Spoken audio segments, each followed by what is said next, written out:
নমস্কার নমস্কার সবাইকে। আশা করছি সবাই সুস্থ এবং ভালো আছেন। আমার স্বাদের রান্নাঘরে আপনাদের সবাইকে স্বাগত জানাচ্ছি। আজকে আমি শোল মাছের কালিয়া রান্না করে দেখাবো। আগে আমি মাছগুলো ভেজে তুলে নিয়েছি। তারপরে আমি একটা পেস্ট তৈরি করেছি। পেঁয়াজ, দুটো গোটা পেঁয়াজ, অল্প একটু আদা আর শুকনো লঙ্কা করে আমি কষতে দিয়েছি। আর একটা ভাজা মশলা আমি তৈরি করেছি। ভাজা মশলা না, মশলা তৈরি করেছি এমনি না ভেজে। এটা আমি গুঁড়ো করে নিয়েছি। জিরে আর ধনে, জিরে নিয়েছি 2 চামচ আর ধনে নিয়েছি 3 চামচ। এবার মশলাটা গুঁড়ো করে রেখেছি। তারপরে এই পেস্টটার মধ্যে দিয়ে আমি ভালো করে কষিয়ে নিচ্ছি।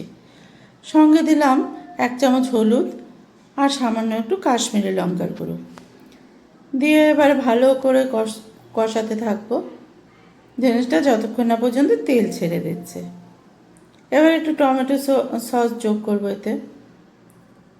রান্নায় একটু টমেটো সস মানে এরকম কষা কষা রান্না হলে একটু টমেটো সস দিলে খেতে ভালো হয়। আর টমেটো আপনি পেস্ট করার সময়ও দিতে পারেন, যেটা সুবিধা হয়। এবার আমি ভালো করে কষতে থাকবো। কষতে কষতে দেখুন আমার অনেকটাই কষানো হয়ে গেছে। এবার তেল ছেড়ে দিচ্ছে। এবার আমি ঝোল দিয়ে দেব। ও হ্যাঁ, নুনটা দেওয়া হয়নি, তখন নুনটা পরেই দিয়েছি। এই স্বাদ অনুসারে নুনটা দিয়ে দিলাম।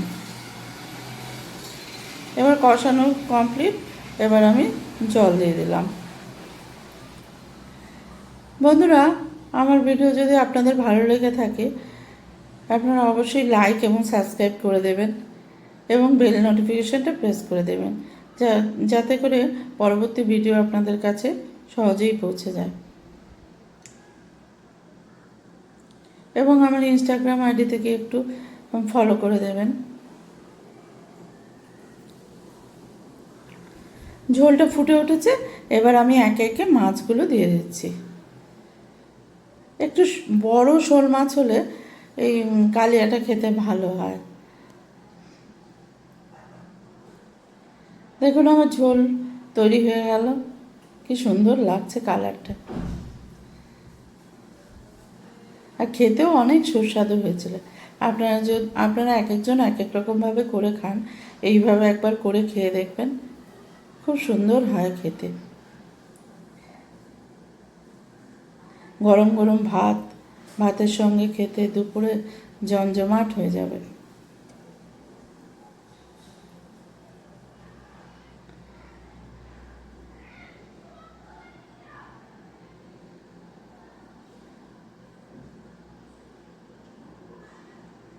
আপনারা কীভাবে কালিয়া রান্না করেন আমাকে কমেন্টে অবশ্যই জানাবেন।